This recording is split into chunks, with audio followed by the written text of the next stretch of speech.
Pas ditësh të gjata tensioni në kufirin midis Serbisë dhe Kosovës, me sa duket është zgjidhur më në fund kjo lloj problematike sa i përket reciprocitetit të targave me ndërmjetësimin e Bashkimit Evropian, një marrëveshje sipas së cilës nga e hëna simbolet e targave si të Serbisë, si të Kosovës, në momentin që makina do të shkëmbehen në këtë kufi, do të mbulohen me ngjitës. Pra pas kenat e këtij vendimi, si mbritëm te kjo marrëveshje, do të na sqaroj kolegja Erisa Zykaj nga Brukseli. Erisa, mirëmbrëma, përshëndetje. Mirëmbrëma, përshëndetje. Atëherë, si mbritëm deri te kjo marrëveshje? Çfarë ka ndodhur në tryezat e bisedimit midis Serbisë dhe Kosovës, në çfarë niveli kanë qenë këto bisedime dhe sa të tensionuara kanë qenë, sa të thjeshta kanë qenë, sa të vështira kanë qenë? Bashkimi Evropian ka luajtur një rol të konsiderueshëm për lehtësimin e dialogut midis dy krye negociatorëve të Kosovës dhe Serbisë, por kemi patur një rol të jashtëzakonshëm dhe nga vetë Shtetet Bashkuara të Amerikës, vetë ndihmës sekretari i shtetit për Europën dhe Eurazin, Gabriel Escobar, ka qenë që në mëngjes ditën e djeshme është takuar me të dyja palët që në mëngjes për të siguruar që mesazhi i tij për të ulur për shkallëzimin e tensioneve në veri të Kosovës të kalonte. Dhe kjo ka patur impaktin e saj. Sigurisht që Bashkimi Evropian me emisarin e saj të posaçëm për dialogun, Miroslav Lajçak, dhe me vetë përfaqësuesin e lartë të politikës së jashtme dhe sigurisë, Josep Borrell, ka luajtur një rol të rëndësishëm sepse nuk mund t'ia lejonte vetes që këtë radhë të ishte me dështim në fund të këtij përfundimit të raundit të midis negociatave midis Serbisë dhe Kosovës, pse duke u nisur nga tensionet që ishin në veri të vendit. Dhe këtë e bëri të qartë jo vetëm Shtetet e Bashkuara të Amerikës përmes Gabriel Escobar, por gjithashtu edhe vetë presidentja e Komisionit Evropian, Ursula von der Leyen, e cila ishte në tur në Ballkan dhe përfitoi nga rasti edhe sot që përmes zëdhënëses së saj, Dana Spina, të rikujtonte që në fakt ajo kishte qëndruar në kontakt të vazhdueshëm edhe me autoritetet e Kosovës ditën e djeshme, por gjithashtu edhe me presidentin e Serbisë sot, në mënyrë që të arrijë një ulje për shkallëzimit të situatës dhe të arrijë një marrëveshje mbi atë që përbën mollën e sherrit të momentit, që është çështja e targave. E kuptoj, është një zgjidhje përfundimtare apo një zgjidhje përkohshme? Dhe dialogu ka përfunduar me këtë zgjidhje që targat apo simbolet e shteteve të Serbisë dhe të Kosovës, ku shkëmbehen respektivisht në kufirin midis dy shteteve, do të mbulohen me ngjitës, apo më mbrapa mund të shkohet në një zgjidhje tjetër? Ka lënë ndonjë opsion të hapur? Kemi 3 pika kryesore të marrëveshjes. Së pari, në datën 2 tetor do të bëhet e mundur që njësitë speciale policore të tërhiqen dhe gjithashtu barrikadat të tërhiqen nga pikat e Jarinjës dhe Bërnjakut. Dhe këtu do të ndërhyjë më pas për të zëvendësuar misioni i KFOR-it në Kosovë. Madje ato të arrijnë më parë në mënyrë që të bëjnë pikërisht marrjen e stafetës në mënyrë graduale nga këto pika, që të sigurojnë që ato e kanë në kontroll të dyja pikat dhe mos ketë asnjë lloj problemi. Së dyti, në datën 4 tetor do ndodhi ajo që sapo ti e preke. Pra, do të futet regjimi i letrave ngjitëse. Pra, të dyja palët nuk kanë rënë dakord që të ndërrojnë përkohësisht targat e makinave, po do vendosin vetëm një letër ngjitëse që mbulon simbolin shtetëror të dyja palëve, pra edhe targa edhe makinave që vijnë nga Kosova dhe makinave që vijnë nga Serbia, në mënyrë të përkohshme. Ndërkohë kjo është një zgjidhje e përkohshme sepse pika e marrëveshjes thotë që në datën 21 tetor do të kemi një tjetër takim në nivelin teknik, ku do marrin pjesë jo vetëm krye negociatorët e Kosovës dhe Serbisë, por gjithashtu me lehtësimin e Bashkimit Evropian do të bëhet e mundur që një grup pune të fillojë punën për një zgjidhje të përhershme. Do të kemi 6 muaj kohë derisa të vinë me një zgjidhje të përhershme që ta zgjidhë një herë e mirë çështjen e njohjes së targave dhe reciprocitetit. Por unë do thoja në përfundim, Jonida, sepse ti e shtrove pyetjen me të drejtë, është një fitore e Kosovës. Kosova arriti atë që donte që në fillim, reciprocitetin, dhe Gabriel Escobar e tha sot që meritonte reciprocitetin Kosova dhe e mori. Dhe e arriti. Jam shumë kurioze të di, i kujt ishte propozimi për këtë zgjidhje me ngjitës për simbolet? Ishte i Bashkimit Evropian, ishte i Serbisë apo ishte i Kosovës?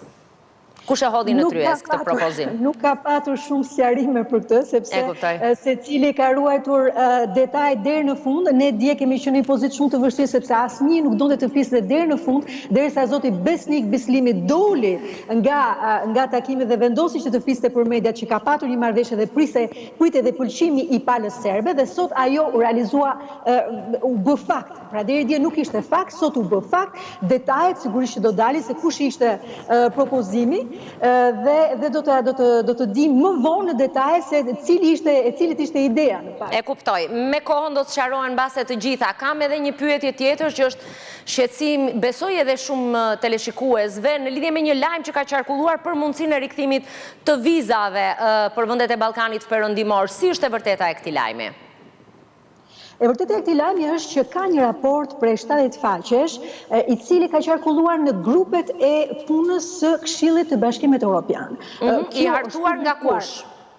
I hartuar nga disa shtete, sepse ato i përkasin të disa shteteve anëtare të Bashkimit Evropian, të cilat kanë vendosur zezë mbi të bardhë në dokumentat e tyre, çfarë faktesh kanë ato për abuzimin e lëvizjes së lirë afatshkurtur nga vendet e Ballkanit dhe nga vendet e lindjes, që hyjnë në partneritetin e lindjes, dhe ky dokument është publikuar së pari nga media europiane EU Observer. Tani, e vërteta është se në këto vende kemi vende të reja që nuk kishin më parë një problem me Shqipërinë lidhur me kërkesat e azilit të pabazuara. Cilat janë këto vende?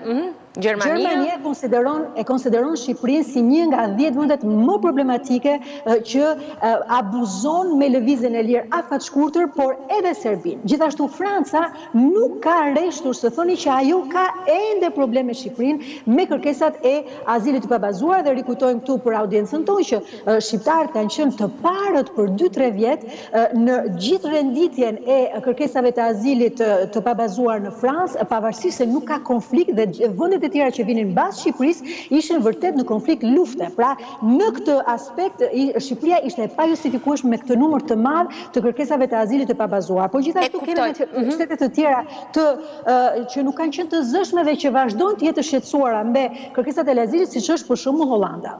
E kuptoj. Çfarë do ndodhi me këtë raport? Cili do t'jetë fati i tij nga pikpamja procedurale, po duke marrë parasysh edhe nuk e di, atmosferën apo qasjen që këto vende kanë kundrejt shqetësimit për azil të pajustifikuar nga vendi ynë të paktën? Kjo është gjithë çështja, është kyçi i problemit. Është shumë e komplikuar për të aktivizuar mekanizmin e pezullimit të lëvizjes së lirë. Unë kam kontaktuar drejt për drejt me burimet e Komisionit Evropian dhe Këshillit të Ministrave të Bashkimit Evropian, dhe më ka konfirmuar që është vërtet e komplikuar. Pse? Që do të thotë e vështirë apo e pamundur? Është e vështirë, gati e pamundur. Gati e pamundur, e kuptoj.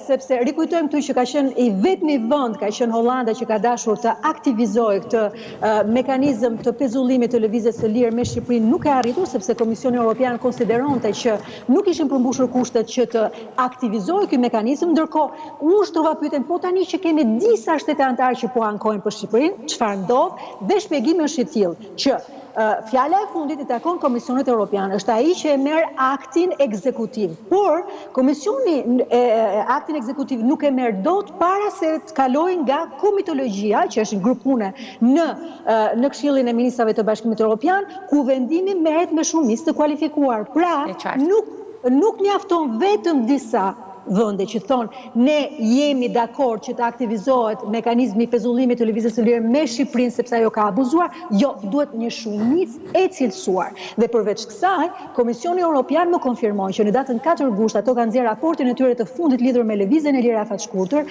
dhe sipas tyre Shqipëria dhe vendet e tjera të Ballkanit Perëndimor nuk kanë shkelur rregullat e lëvizjes së lirë në Schengen. Pra janë në rregull dhe ato nuk e shohin problemin, dhe çështja nuk ka arritur ende te Komisioni Evropian. Por edhe po të arri, unë sapo ju shpjegova që ka disa mekanizma e komplikuar. E kuptoj. Erisa, shumë faleminderit për sqarimet, për këto dy çështje që për aktualitetin ishin çështje të rëndësishme. Me siguri do të takohemi ditë të tjera për çfarë do të vi si informacion interesant apo i ri nga Brukseli.